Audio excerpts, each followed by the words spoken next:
ओम नमो भगवती वासुदेवाय। ओम नमः शिवाय। हर हर गंगे। भद्र तीर्थ, पत्री तीर्थ और विप्र तीर्थ की महिमा। ब्रह्मा जी कहते हैं, भद्र तीर्थ सब प्रकार के अनिष्टों का निवारण करने वाला है। वह समस्त पापों का नाशक तथा परम शांतिदायक है। विश्वकर्मा की पुत्री उषा भगवान सूर्य की पतिव्रता एवं प्रिया भार्या है। छाया भी उनकी ही भार्या हैं। छाया के पुत्र शनिश्चर हैं। शनिश्चर की बहिन विष्टि हुई। उसकी आकृति भयानक थी, वह पापमयी थी। भगवान सूर्य ने सोचा, यह कन्या किसको दूं? वह जिस को कन्या देना चाहते वही उसकी भयंकरता का समाचार सुनकर उसे लेना अस्वीकार कर देता और कहता, ऐसी भार्या लेकर हम क्या करेंगे। ऐसी अवस्था में विष्टि ने दुखी होकर अपने पिता से कहा, पिताजी, धनवान, विद्वान, तरुण, कुलीन, यशस्वी, उदार और सनात वर को कन्या देनी चाहिए। जो पिता इसके विपरीत आचरण करता है वह नरक में पड़ता है। सूर्यदेव, कन्या विद्वानों के लिए भी धर्म का साधन है। एक और पर्वत, वन और काननों सहित समूचे पृथ्वी और दूसरी ओर वस्त्र आभूषणों से अलंकृत निरोग कन्या दोनों एक समान हैं। उस कन्या के दान से पृथ्वी दान का फल होता है। जो कन्या अश्व, गौ और तिल की बिक्री करता है उसका रौरव आदि नरकों से कभी छुटकारा नहीं होता। कन्या के विवाह में कभी विलंब नहीं करना चाहिए। उसमें विलंब करने पर पिता को जो पाप होता है उसका वर्णन कौन कर सकता है। कन्या के पिता जो उसके लिए दान पूजन आदि करते हैं वही सफल समझना चाहिए। कन्याओं को जो कुछ दिया जाता है उसका पुण्य अक्षय होता है। कन्या के यूं कहने पर भगवान सूर्य बोले, बेटी, मैं क्या करूं? तुम्हारी आकृति भयंकर है, इसलिए कोई तुम्हें ग्रहण नहीं करता। स्त्री और पुरुष के विवाह संबंध में लोग एक दूसरे के कुल, रूप, वय, धन, विद्या, सदाचार और सुशीलता आदि देखा करते हैं। मेरे यहाँ सब कुछ है, केवल तुम में गुणों का अभाव है। क्या करूं? कहाँ तुम्हारा विवाह करूं? यदि तुम्हारा ऐसा विचार हो कि जिस किसी के साथ विवाह कर दिया जाए तो तुम अपनी स्वीकृति दो, मैं आज ही तुम्हारा विवाह किए देता हूँ।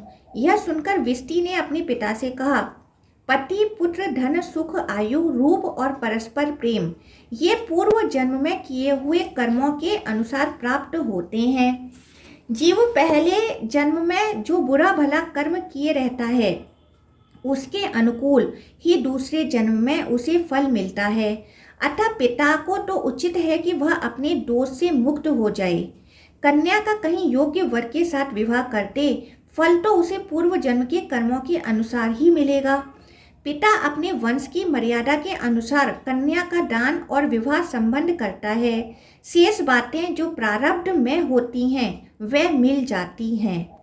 कन्या का यह कथन सुनकर भगवान सूर्य ने अपनी लोक भयंकरी भीषण कन्या विष्टि का विवाह विश्वकर्मा के पुत्र विश्वरूप से कर दिया। विश्वरूप भी वैसे ही भयंकर आकार वाले थे। उन दोनों के शील और रूप में समानता थी, अतः सदा आपस में प्रेम बना रहता था। उस दंपति से गंड, अतिगंड, रक्ताक्ष, क्रोधन, व्यय और दुर्मुख नामक पुत्र उत्पन्न हुए। इन सबसे छोटा एक पुत्र और हुआ जिसका नाम हर्षण था। वह पुण्यात्मा, सुशील, सुंदर, शांत, शुद्धचित्त तथा बाहर भीतर से पवित्र था। एक दिन वह अपने मामा को देखने के लिए यमराज के घर आया। वहाँ उसने बहुत से ऐसे जीव देखे जो स्वर्ग की ही भांति सुखी थे और बहुतेरे दुखी भी दिखाई दिए। हर्षण ने सनातन धर्म स्वरूप अपने मामा को प्रणाम करके पूछा, तात, ये कौन सुखी हैं और कौन नरक में कष्ट भोगते हैं? उसके इस प्रकार पूछने पर धर्मराज ने सब बातें ठीक ठीक बता दी। उन्होंने कर्मों की संपूर्ण गतियों का पूर्ण रूप से निरूपण किया। वह बोले, जो मनुष्य विहित कर्म का कभी उल्लंघन नहीं करते उन्हें नरक नहीं देखना पड़ता। जो शास्त्र और शास्त्रीय सदाचार को नहीं मानते, बहुश्रुत विद्वानों का आदर नहीं करते और विहित कर्मों का उल्लंघन करते हैं, वह मनुष्य नरकगामी होते हैं। धर्मराज का यह वचन सुनकर हर्षगण ने पुनः कहा, सुरश्रेष्ठ, मेरे पिता विश्वरूप बड़े भयंकर हैं, मेरी माता विष्टि भी भयानक ही हैं, मेरे महाबली भ्राता भी वैसे ही हैं। जिस उपाय से उन लोगों की बुद्धि शांत हो, वह स्वरूप निर्दोष और मंगलदायक हो जाएं, वह मुझे बताइए, मैं उसे करूँगा, अन्यथा मैं उनके पास लौटकर नहीं जाऊँगा। हर्षगण के यूं कहने पर धर्मराज ने उस शुद्ध बुद्धि वाले बालक से कहा, हर्षण, तुम वास्तव में हर्षण ही हो। पुत्र तो बहुत से होते हैं, किंतु वह सभी कुल का विस्तार करने वाले नहीं होते। एक ही कोई ऐसा पुत्र होता है जो समूचे कुल को धारण करता है, जो कुल का आधारभूत, माता पिता का प्रिय कारक और पूर्वजों का उद्धार करने वाला है। वही वास्तव में पुत्र है। अन्य जितने हैं वह रोग हैं। हर्षण, तुमने मेरे मन के अनुकूल बात कही है। यह तुम्हारे नाना भगवान सूर्य को भी पसंद आएगी।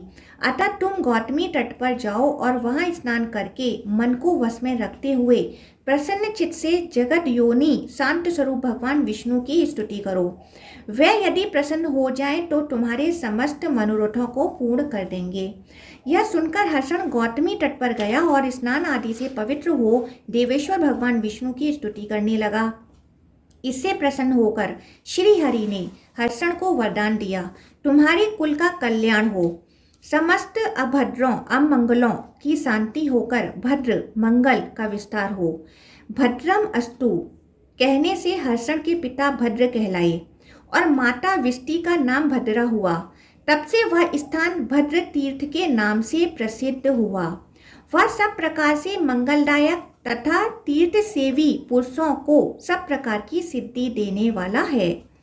वहाँ भद्रपति के नाम से प्रसिद्ध होकर साक्षात देवादिदेव भगवान जनार्दन श्री हरि निवास करते हैं, जो मंगल के एकमात्र भंडार हैं।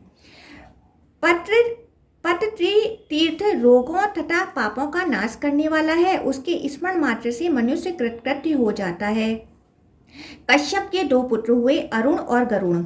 उनके कुल में पक्षियों में श्रेष्ठ संपाति उत्पन्न हुए। संपाति के छोटे भाई का नाम जटायु था। वह दोनों अपने बल से उन्मत्त और एक दूसरे से लाग डांट रखने वाले थे। एक दिन वह दोनों भगवान सूर्य को नमस्कार करने के लिए आकाश में गए। जो ही सूर्य के समीप पहुंचे, दोनों के पंख जल गए और दोनों थक कर पर्वत के शिखर पर गिर पड़े। दोनों भाइयों को निश्चेष्ट एवं अचेत होकर गिरा देख अरुण उनके दुख से दुखी हो गए और भगवान सूर्य से बोले, भगवान, ये दोनों पक्षी पृथ्वी पर गिर पड़े हैं, इन्हें आश्वासन दें जिससे कि इनकी मृत्यु न हो।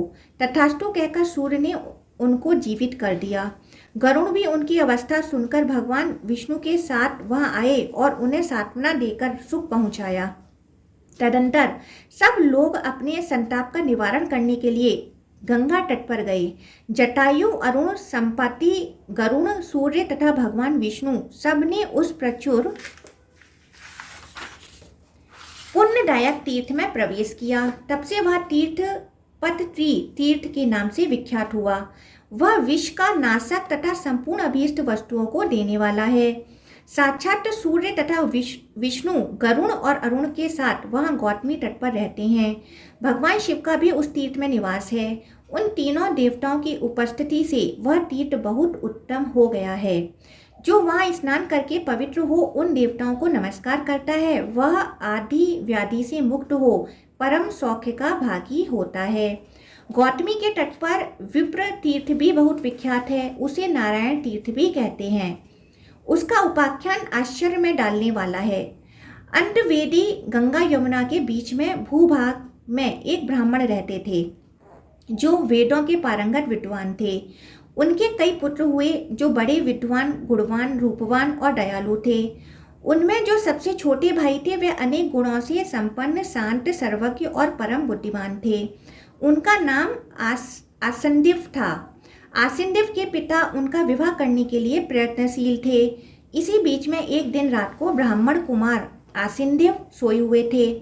उस दिन उन्होंने भगवान विष्णु का स्मरण नहीं किया था। वह उत्तर और सिरहाना करके सोए थे और उनका चित्त एकाग्र नहीं था। इसलिए इच्छा अनुसार रूप धारण करने वाली एक क्रूर राक्षसी वहां आई और आसिंदिव को उठाकर तुरंत गौतमी के दक्षिण तट पर चली गई। वह उस ब्राह्मण के साथ इच्छा अनुसार रूप धारण करके गोदावरी के दक्षिण किनारे की भूमि पर विचरती रहती थी। उसके शरीर में बुढ़ापा आ गया था। एक दिन उस भयानक राक्षसी ने ब्राह्मण से कहा, विप्रवर, ये गंगा जी हैं। तुम अन्य ब्राह्मणों के साथ मिलकर यहाँ संध्योपासना करो। जो ब्राह्मण समय पर यत्नपूर्वक संध्या उपासना नहीं करते वह ही देवेश्वरों द्वारा नीच बताए गए हैं। वह चांडालों से भी बढ़कर हैं। तुम यहाँ सब लोगों से मुझको अपनी जन्मदायिनी माता बतलाना, नहीं तो तुम्हारा नाश हो जाएगा, नहीं तो अभी तुम्हारा नाश हो जाएगा। द्विज श्रेष्ठ, यदि मेरी बात मानते रहोगे तो मैं तुम्हें सुख दूंगी और तुम्हारा जो प्रिय कार्य होगा उसे भी पूर्ण करूंगी। कुछ काल के बाद फिर मैं तुम्हें तुम्हारे देश में, तुम्हारे घर में और तुम्हारे गुरुजनों के पास पहुंचा दूंगी। यह मैं सत्य कहती हूँ। ब्राह्मण ने पूछा, तुम कौन हो? कामरूपिणी राक्षसी ने कहा, मेरा नाम कंगालिनी है, मैं संसार में प्रसिद्ध हूँ। परिचय पाकर मुनि कुमार आसिंदिव का चित्त भय से व्याकुल हो उठा, परंतु राक्षसी ने अनेक प्रकार की शपथ खाकर उन्हें अपना विश्वास दिलाया। तब ब्राह्मण ने कहा, तुमने जो कुछ कहा है मैं वैसा ही करूँगा। तुम्हें जो प्रिय लगेगा वही बात बोलूँगा और वही कार्य करूँगा। ब्राह्मण की बात सुनकर इच्छा अनुसार रूप धारण करने वाली राक्षसी ने बुढ़ी होने पर भी मनोहर रूप धारण किया और दिव्य वस्त्र आभूषणों से विभूषित हो ब्राह्मण को अपने साथ ले इधर उधर घूमने लगी। वह सर्वत्र यही कहती कि यह मेरा पुत्र गुणाकार है। ब्राह्मण कुमार रूप, सौभाग्य, वया और विद्या से विभूषित थे और यह वृद्धा भी गुणवती दिखाई देती थी, अतः सब लोग उसे ब्राह्मण की माता ही समझते थे। वहाँ किसी श्रेष्ठ ब्राह्मण ने वस्त्र आभूषणों से विभूषित अपनी सुंदरी कन्या उस राक्षसी को आगे करके आसंदिव को ब्याह दी। ऐसे सुयोग्य पति को पाकर कन्या ने अपने को कृतार्थ माना, किंतु वह ब्राह्मण अपनी गुणवती पत्नी को देखकर बहुत दुखी हुए। उन्होंने मन ही मन सोचा, यह पापनी राक्षसी एक दिन मुझे खा ही जाएगी। क्या करूं? कहाँ जाऊं? अथवा किससे यह बात कहूं? मैं भारी संकट में पड़ा हूं। कौन यह मेरी रक्षा करेगा? मेरी यह कल्याणमयी पत्नी गुणवती, रूपवती और नई अवस्था की है। इसे भी वह राक्षसी अकस्मात अपना आहार बना लेगी। इसी बीच में वह बुढ़िया कहीं चली गई। उस समय अपने पति को दुखित जानकर ब्राह्मण की पतिव्रता पत्नी ने एकांत में विनीत भाव से पूछा, नाथ, आप क्यों कष्ट में पड़े हैं? ठीक ठीक बताइए। ब्राह्मण ने सब बातें विस्तार के साथ बता दी। प्रिय मित्र और कुलीन पत्नी से कौन सी बात अकथनीय है? पति की बात सुनकर स्त्री ने कहा, प्राणनाथ, जिसका मन अपने वश में नहीं है उसको तो सब और भय है। वह घर में भी निर्भय नहीं है, परंतु जिन्होंने अपनी आत्मा पर अधिकार प्राप्त कर लिया है उन्हें किससे भय है? वह भी गौतमी तट पर, जहाँ कितने ही वैष्णव, विरक्त और विवेकी पुरुष निवास करते हैं। यहाँ स्नान करके पवित्र हो भगवान नारायण की स्तुति कीजिए। यह सुनकर ब्राह्मण ने गंगा में स्नान किया और गौतमी के तट पर भगवान नारायण का स्तवन आरंभ किया। नाथ, आप इस जगत की अंतरात्मा हैं। मुकुंद, आप ही इसकी सृष्टि और संहार करने वाले हैं। अनाथ बंधु नरसिंह, आप ही सबके पालक हैं। मुझ दीन की रक्षा क्यों नहीं करते? यह प्रार्थना सुनकर संसार का शोक दूर करने वाले भगवान नारायण ने सहस्त्र अरों वाले तेजोमय सुदर्शन चक्र से उस पापनी राक्षसी को मार डाला और उस ब्राह्मण को अभीष्ट वरदान दे उसे माता पिता के पास पहुंचा दिया। तब से वह स्थान विप्र तीर्थ और नारायण तीर्थ के नाम से प्रसिद्ध हुआ। वहाँ स्नान, दान और पूजा आदि करने से मनोवांछित फल की सिद्धि होती है। ओम नमो भगवते वासुदेवाय। ओम नमः शिवाय। हर हर गंगे।